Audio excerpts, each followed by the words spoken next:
Bien, en este ejercicio nos piden verificar que si las funciones propuestas son armónicas, deberemos de hallar la conjugada armónica y la función f de z que las contiene como parte real o imaginaria. En el caso de u será la parte real y en el caso de los ejercicios con b será la parte imaginaria. En este caso tenemos u y para el ejercicio necesitamos recordar que u pertenece a armónico en D si y solo si se cumple que u va de un D que está incluido o puede ser todo R2 y va de ese conjunto a R. Las derivadas segundas de X y de Y son continuas en ese dominio D, y también que el laplaciano de U es igual a 0. Entonces, en el ejercicio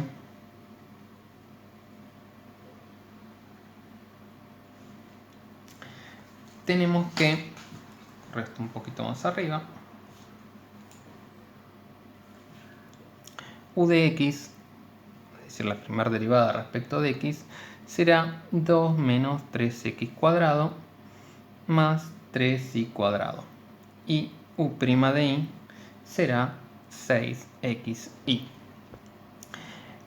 Aquí la condición de que del dominio D y las derivadas segundas sean continuas, no hay mucho problema porque se trata de un ejercicio en el cual u es una función polinómica, por lo que es una función de C infinito.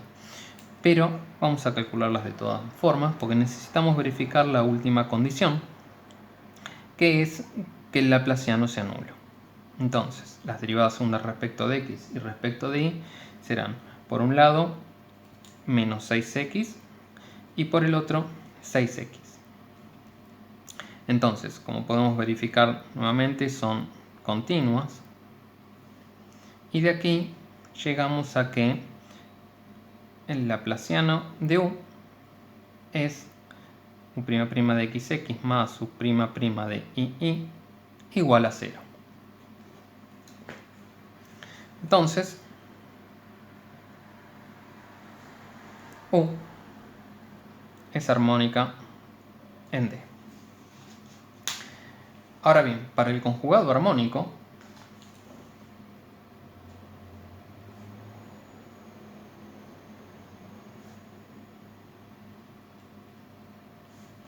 sabemos que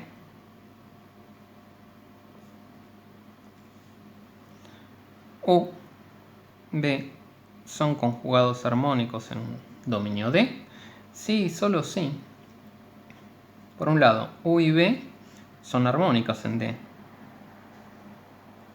Bien, pero no cualquier función puede ser conjugada armónica, más allá de que sea armónica, sino que tienen que cumplir que u' de x es igual a b' de y y u' de y es menos b' de x.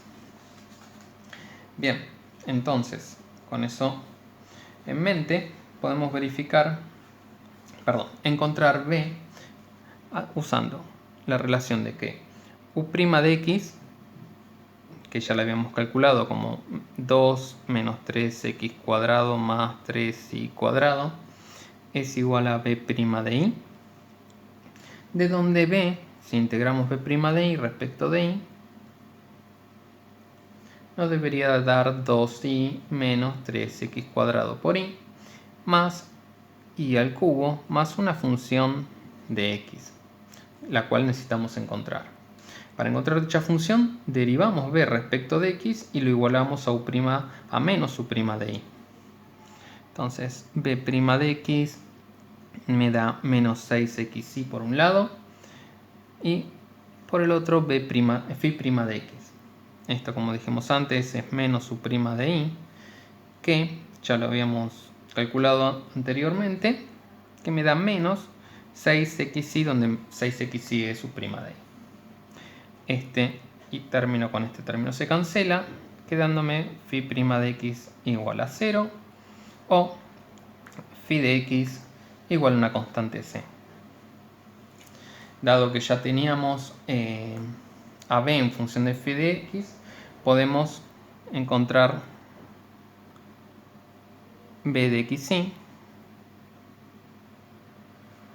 como 2y menos 3x cuadrado por y más y al cubo más la constante c. ¿Sí? Como verificamos hasta aquí, esta ecuación justamente cumple con las relaciones que buscábamos antes, y podemos verificar también que las derivadas cruzadas, si se fijan, este de aquí va a ser menos 6y y este es 6y. Como les decía, verificamos que las derivadas, perdón, no las cruzadas, las derivadas segundas respecto de x y de y, al sumarlas, da 0, por lo que también se trata de una función armónica. Bien, a continuación vamos a hacer el ejercicio 43.5, para el cual se pedirá al estudiante que verifique que U es armónica. Bien, para resolverlo utilizaremos el método de Milne-Thomson,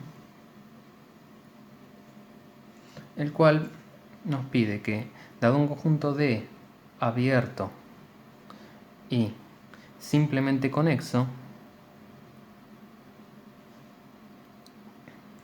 en donde también existe una U como la que nos dieron, que es armónica en dicho conjunto, vamos a poder calcular otra función U de x solamente como el límite cuando y tiende a 0 de la función U de xy previa, y otra función b de x como menos la integral del límite de u' de y de xy cuando y tiende a 0 e integrando respecto de x.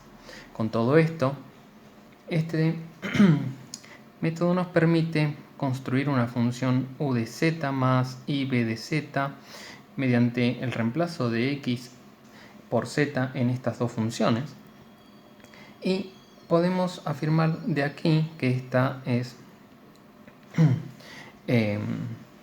la función holomorfa en D, y que la función U será el conjugado armónico de la función U de z y la parte imaginaria de U de z más i b de z, ¿sí? Donde esto lo podemos escribir como conjugado armónico en el conjunto D. Bien, entonces, para empezar vamos a calcular U de x, ¿sí?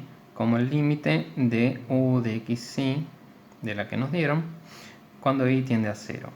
Esto es fácil de verificar, que da x coseno de x menos 0 sobre x cuadrado, que podemos simplificarlo como, coseno de x sobre x.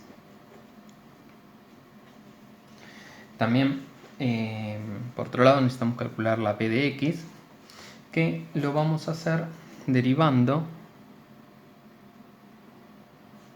U de xy respecto de la variable y, quedándonos U' de y como x coseno de x, porque este es el cociente en la derivada de un cociente, seno hiperbólico de y menos el seno de x seno hiperbólico de y menos y seno de x coseno hiperbólico de y, donde estos dos corresponden a la segunda parte del numerador derivado, por el denominador sin derivar menos la derivada del denominador por el numerador sin derivar.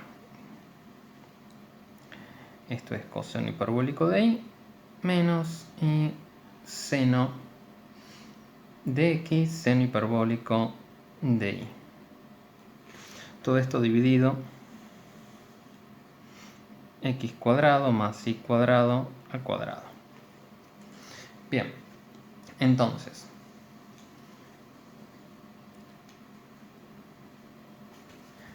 b de x lo calcularemos como, menos la integral del límite cuando y tiende a 0 de u' de i integrado respecto de x, que si se fijan, justamente, un poquito más abajo, cuando i tiende a 0, esto da 0, el seno hiperbólico de i da 0, acá también, y aquí i es 0. Entonces todo esto es 0, y todo esto es 0 porque está multiplicando por i. Es decir que esto me queda menos la integral de 0 respecto de x, que básicamente es una constante. Entonces, finalmente ya podemos construir la función f de z,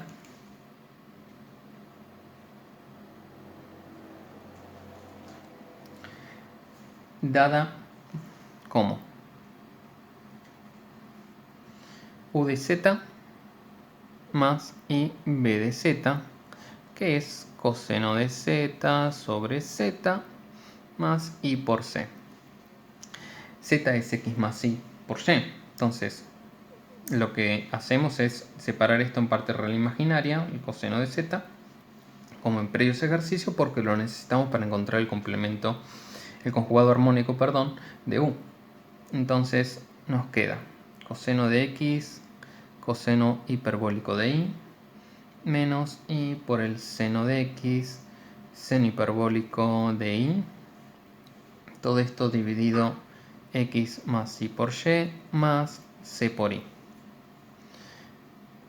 De aquí podemos obtener que acá vamos a multiplicar y dividir por el conjugado de x más y por y, y al hacer el producto nos queda x coseno de x coseno hiperbólico de i menos i seno de x seno hiperbólico de i menos i por y por el coseno de x por el coseno hiperbólico de i menos i por x por el seno de x por el seno hiperbólico de i.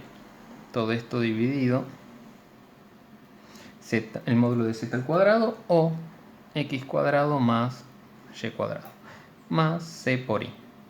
De aquí obtenemos a f de z como la parte real, que corresponde a esto dividido el numerador, y la parte imaginaria, que es esto dividido el numerador, más c. X coseno de x coseno hiperbólico de i menos i seno de x seno hiperbólico de i. Todo esto dividido x cuadrado más y cuadrado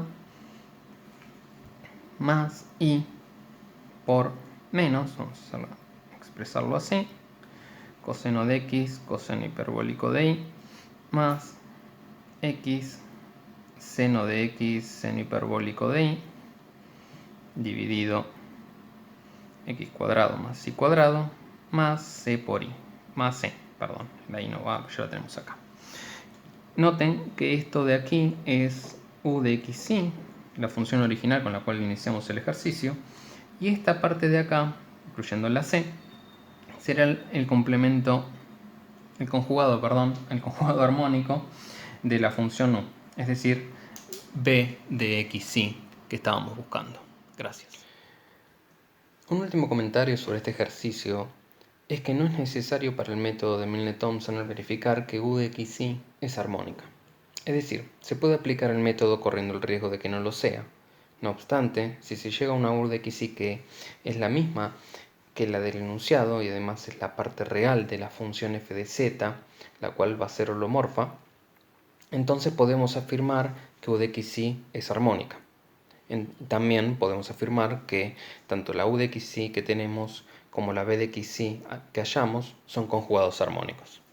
Gracias.